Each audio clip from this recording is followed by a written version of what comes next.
All right, we'll start with roll call. Byrd. Klassen. Here. Gilmore. Hodges. Holloway. Johnson, R. Here. Kelly. Lord. Nolan. Here. Obleton. Patel. Rasso. Here. Kiefer. Here. Winkler. Wolin. And then excused, we have Byrd, Kelly, Patel, and Wolin. Also with our chair and vice chair gone, we will have Chad Kiefer, our former chair, in place. Thank you. Thank you. I call to order the October 4th, 2021 Citizens Advisory Committee meeting. First order of business is citizens with CAC business to present to the CAC. Seeing none, we'll review and approve the minutes of the July 12th, 2021 meeting. Okay, do I have a second? Second. Any discussion? I do have a Yes, Heather. note. It was brought to my attention, we, as staff, we usually try to differentiate, since we do have a staff member with last name Johnson and a CAC member with last name Johnson. We do try to differentiate with the first initial anytime we use it, and we missed one on this, so we will correct it. In the second to last paragraph, it should say H. Johnson gave an overview of public input. Just don't want to confuse anybody, so I just want to call that out. Thanks, Heather. All in favor? Aye. Opposed? Motion carries. Next order of business is review and accept the financial report through June. So before you, you have the final financial report for the fiscal year that ended June 30th. I'm happy to report that we only had one subrecipient that did not spend down all of their funds this year. And that was Family Resources left a fairly small amount, about $1,400 on the table. And that was just because they had a staff vacancy very late in the year, and there just wasn't time enough to get a replacement in place to spend down the money. So this is the first year in probably 5 years that we've only had one subrecipient leave money and such a small amount. So kudos to Dawn, who really worked with them to keep them on track this last year. We do have, you'll see some funds left over in the CDBG admin and the housing rehab admin funds. And that is a larger amount than usual in both accounts. And the reason for that is the CARES money. So we had 3 rounds of CARES money come in, and each of those had admin attached to them. So we didn't add any staff. So our staff was split between our various regular funding sources like CDBG and home, but then also the additional funding sources of the CDBG CARES money. And so that meant that we didn't spend quite as much of the regular CDBG as we were planning on. So we will put those amounts from the CDBG admin and planning, the housing rehab admin and planning, and the family resources money will go back into the reprogramming process, which we will carry out next month at the November meeting. The dollars that are in the revolving loan funds, which are the housing rehab revolving loan fund and the economic development revolving loan fund, those stay with the funds that generate them. So those will roll over into our current year, but the staff and admin costs and the subrecipient, if there's anything left over there, those become part of reprogramming. So we will address that next month. Do I have a motion to approve? Second. Hodges and Reagan. Any other discussion? All right. All in favor? Aye. Opposed? Motion carries. Next order of business is appointment of new grievance subcommittee member. Heather, would you like to talk? Yes, thank you. So I believe those of you who were with us at the July meeting, which was the last time we discussed this, I'll just run through because I think there are some here that maybe weren't at that meeting. So the CAC bylaws require that we have one standing subcommittee, which is the grievance subcommittee. And that is to be composed of 5 members, at least 3 of which need to be members of low and moderate income areas of the city. And currently, or at the July meeting, we had 2 vacancies. One that Fred Klassen so generously agreed to serve, but the remaining seat has to be filled by someone who is a resident of the Lomond areas. And we have 2 members on the committee who are eligible to fill that vacant seat, but neither of them were present at the July meeting, so it was tabled until this meeting, which is our next meeting here in October. And neither of those members are present here tonight either. So we will have to table this item and address it at the November meeting. And you'll need a motion for that. Yes, Fred. I would like to say that I would like to graciously offer for both of those people that were in the moderate income, if they would both like to be on that committee, they're more than welcome to. I would give up my spot. But in the meantime, I'll move to table the appointments to the next meeting. Thank you. I will pass along your very gracious offer. Thank you. Do I have a second on that motion? Thank you, Tammy. Any other discussion? All in favor? Opposed? Motion carries. Next item on the agenda is the action item of year 48 local objectives. Heather? Thank you. So we do have a couple new members, so I will just give a little brief overview of the local objectives and kind of the planning process where we are. So each year, the city has to generate an annual plan that is turned into HUD for approval of how we are going to use our funding. And in that plan, we have to gather some public input. So we worked in July on refreshing our survey. Over the summer, Megan Overton is here with us and she'll go over the results of that. And also we did some public outreach events to gather some public input and basically to say, is the public input still supporting the things that are in our 5-year plan? So we have a 5-year plan HUD has already approved, and we want to make sure that our needs and goals that we've identified in our 5-year plan are still current. And obviously, there has been a lot of changes these last couple of years that I don't think we would have known were coming. So it's always important to update public input, but I think even more so now that things are just kind of changing at a rapid pace. So that's kind of the public input process. So then what we do is we take the public input from our survey and our public outreach events, and we also include some information from some of our required data sources that HUD requires. So that would be things like the census, the housing, it's called CHAZ, and I can't remember what it stands for now, but it's about housing, overcrowding, affordability, things like that. And then also we have to do some required studies. So that would be our housing needs assessment and our analysis of impediments to fair housing.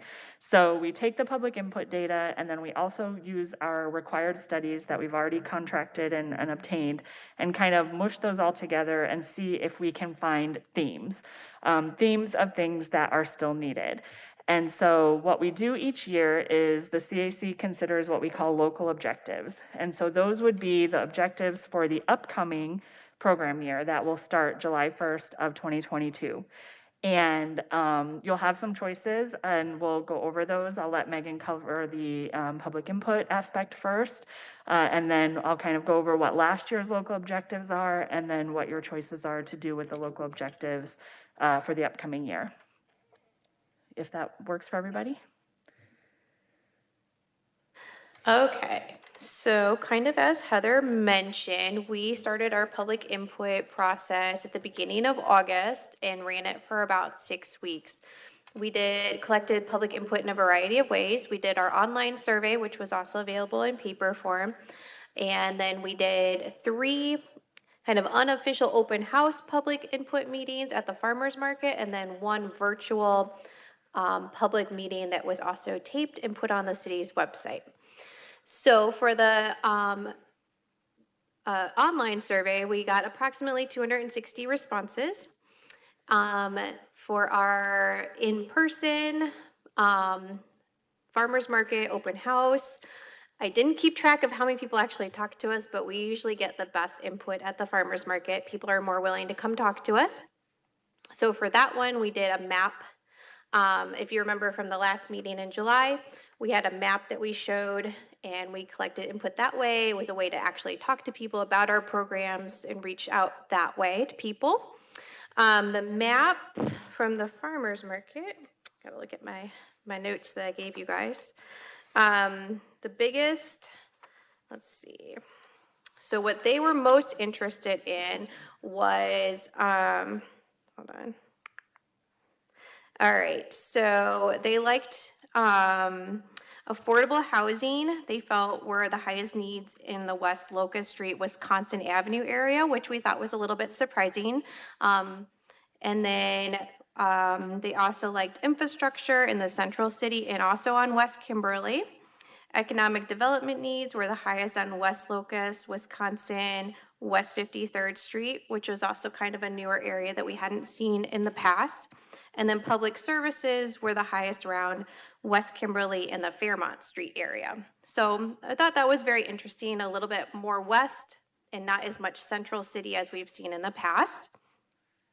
Our virtual public input meeting, we had one person log on and no comments. It was also on the website for about 2 weeks.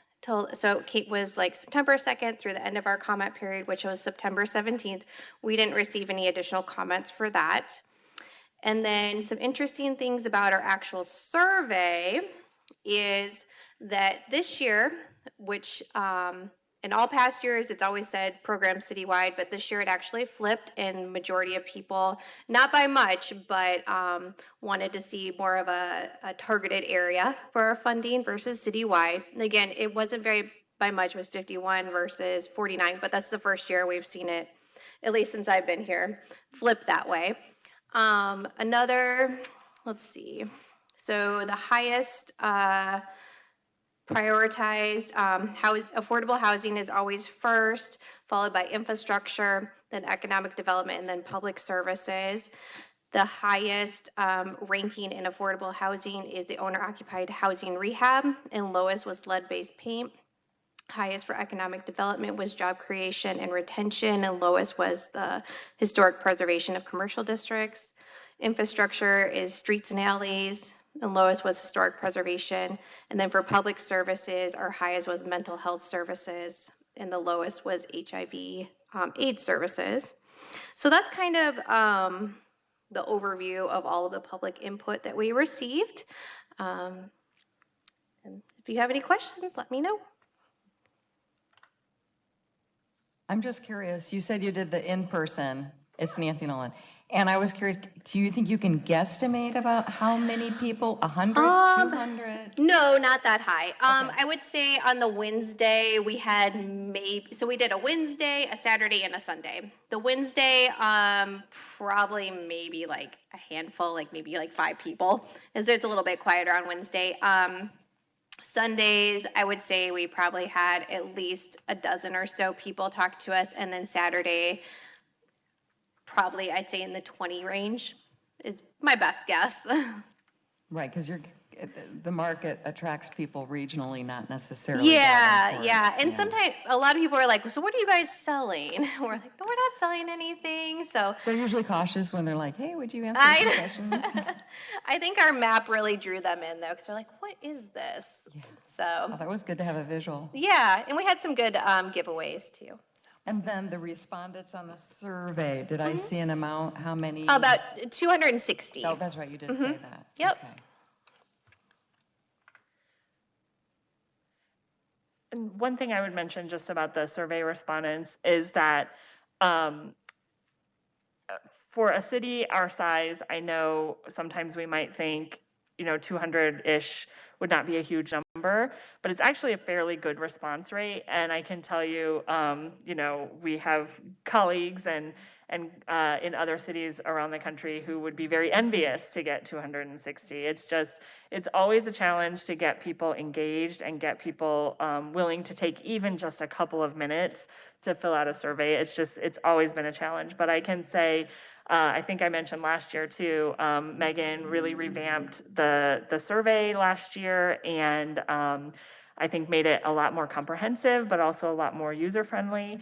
And we've gotten much better responses from this survey than some of the older ones. And also other cities are using our survey because it's so wonderful. So I mean, it is a challenge. But what I will say is keep in mind too, that regardless of how many people reply to any individual survey or public outreach event, that's why HUD also requires these other studies. So we pull in information from the census, we pull in information from our analysis of impediments to fair housing, we pull in information from our housing needs assessment, and those are all pulling different little pieces of information that inform our choices. And that's why I say that we're looking for themes. So if across all these different ways, the survey, the public outreach informational meetings, the housing needs assessment, the analysis of impediments, if they're all saying affordable housing is a need, or they're all saying economic development is a need, or they're all saying lead-based paint, older houses need rehab is a need,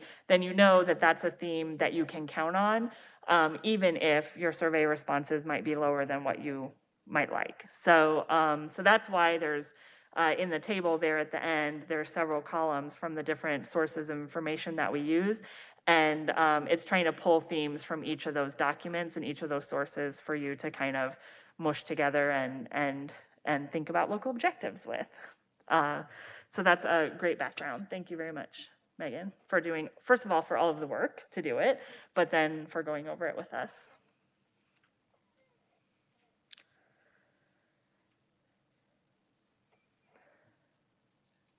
And then I guess I did say I would go over the objectives themselves. Sorry, I kind of stopped short of my goal. Okay, so with that background, what we want to do, what the CAC typically has done is to come up with local objectives. And then those local objectives will become part of the application process going into November, December, when we start gathering applications for the next year's round of funding. And so those local objectives that we used for the most current year, they're in about the second paragraph, big paragraph from the bottom on the page with the recommendations. And every meeting, I think I say I'm going to put page numbers on these packets, and I don't. And one of these days I'm going to remember. So, but last year's local objectives were improve the livability of Davenport neighborhoods, including the availability of affordable housing and neighborhood infrastructure citywide. Support programs to retain existing businesses and attract new businesses with an emphasis on increasing employment and business opportunities for younger workers, low to moderate income households, and minorities. And then the third one, provide support for human needs for the city's citizens of Davenport, emphasizing building life skills. And so I think what has been kind of the practice in the past is to have a few local objectives that are rather broad, that encompass the various types of things that CDBG can do. So the first one, the improved livability of Davenport neighborhoods, including affordable housing and neighborhood infrastructure. That's kind of the housing and infrastructure eligible category of CDBG. The second one is fairly self-explanatory. It gets to the category of economic development with talk about retaining existing businesses and attracting new ones. And then the third one, providing support for human needs for the citizens of Davenport, emphasizing building life skills, has traditionally been kind of our public services local objective. This would be the category that we would see a lot with our subrecipients that we talk about most often with CDBG. So our youth programs and senior programs and transportation programs and domestic violence, homelessness, those kinds of programs tend to fall in the HUD designated category of public services. So I think the intention in the past at least has been to have a local objective that speaks to each one of the kind of eligible buckets of activities. And so with those local objectives, the CAC has a couple of choices. You can decide that you like the objectives you have and use them in whole as they are. You can decide you don't like the objectives that you have and throw them completely out the window and make new ones. Or you could accept them in whole, maybe, or in part, maybe make a couple of changes, and go forward with local objectives that are tweaked for the new year. So you can do any of those items for each of the 3 objectives, and it is up to the committee to decide. And the thing to remember is what you're looking for is the public input and the required surveys and studies that we have reflecting what these local objectives are currently, and deciding if they don't, what changes need to be made to make them match the public input and the information that we've gathered. So the intention is that they are going to reflect the actual needs. It's not just anything in the world that might possibly need to be done. It has to reflect what the community has told us and the data is telling us needs to be done. Yep. Is there any discussion?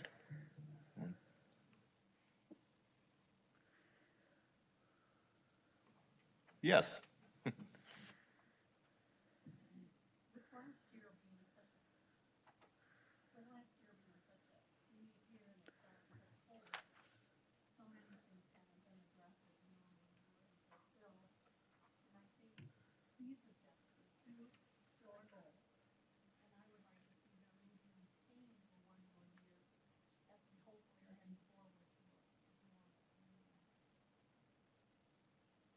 Fred? Yeah, I didn't see anything in the survey that would negate or demand a change in any of these objectives. So I guess I would make a motion that we retain these same objectives for next year. Okay, do I have a second on that motion? Tammy? Joseph? Yes. Okay. Any other We can have a discussion? third. All in favor? Aye. Opposed? Motion carries. The next item on the agenda is other business. So for other business, the main thing would like everybody to keep in mind is we have tabled the issue of the grievance subcommittee. So that will be something that we will address at next month's meeting. The next item we'll address at next month's meeting is going to be the application for year 48. So we will bring forward, Megan is working on updating last year's application, and we'll have a draft for you that will go out with your November packet. So you'll be able to look at that and think it over, and we would ask that when you get that, you bring any changes you might suggest to the meeting, the November meeting, or you'll also have a week afterwards if a change should prompt during the discussion that we can incorporate those, because then we will incorporate both the local objectives decided tonight and the application that will be decided next month into the application workshop, which will be the December 1st. I blanked on the date.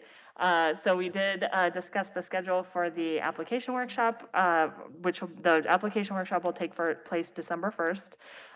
And then we'll have the applications due back to us December 29th. So a similar timeframe to what we followed in the past. But we were just talking today that it's only just barely the beginning of October and we're already having to schedule for things that are coming up in January. So time's flying.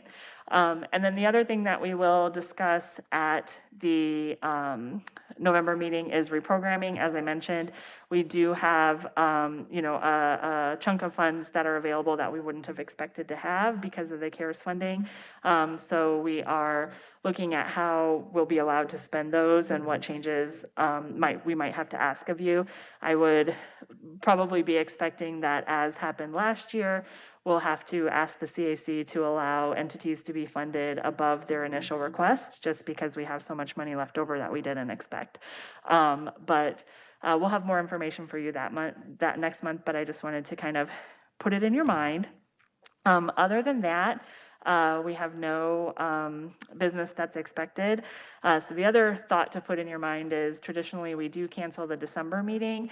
So at November's meeting, we'll be asking you to look at your calendars and see if canceling the November meeting will work for you and for us if there's any business pressing.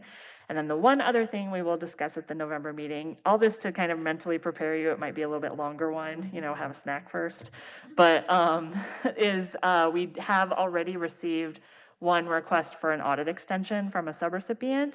The deadline for those is November 1st, so we know for sure we'll have one to consider at the November meeting. So we may have more, we just won't know till we get to the day. So that, I think, is all the information that I have for you. Dawn or Megan, anything to add? Yes, Fred. I was going to make a motion that we suspend the December meeting unless staff comes back to us and requests one later on. But at this point, it says staff does not anticipate any pressing business. So at this point, I would move that we suspend it unless staff changes their position.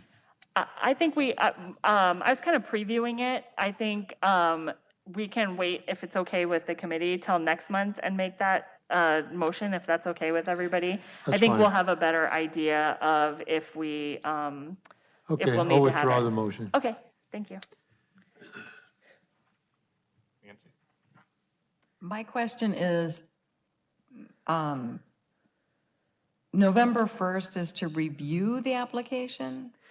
It's, we'll have a draft application. It will go out with your packet the week before for you to kind of look it over and suggest any changes that you might want to recommend.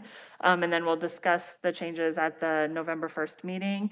And then, like with the survey, we usually will give a week afterwards in case people think of things or people that weren't able to attend the meeting to make recommendations. And then we incorporate the application into our application workshop that'll happen later that month. In December?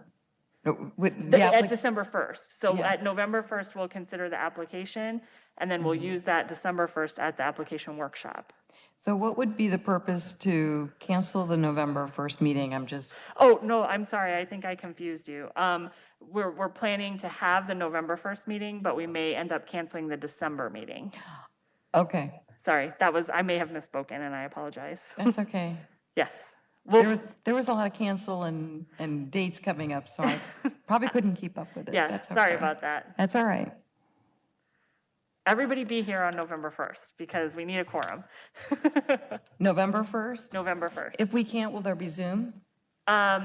I spoke with the deputy clerk today, and he did say that that is now still an option. Oh, good. 'cause I already Previously, it know wasn't, I'll but need now it. apparently it is again. So. I already know that Monday night I'll need that. Oh, okay. Yeah. Yep, that's fine. Okay. Fred? Yep, I'll be sure to include it in the packet. Point of clarification for you, the December 1st is not necessarily a meeting of us. Not It's a of meeting you, of no. people that are going to apply, and they come in and they look at the thing. Correct. So that was never really made clear. Yes, I apologize. That's okay. Thank you. That helped, yeah, thank you. All right, any other business? Seeing none, do I have a motion for adjournment? Second it. All in favor? Aye. Opposed? Motion carries. Okay, thank you, everybody. And thank you also to Chad for stepping in to the chair's duties. As immediate past chair, he still has the skills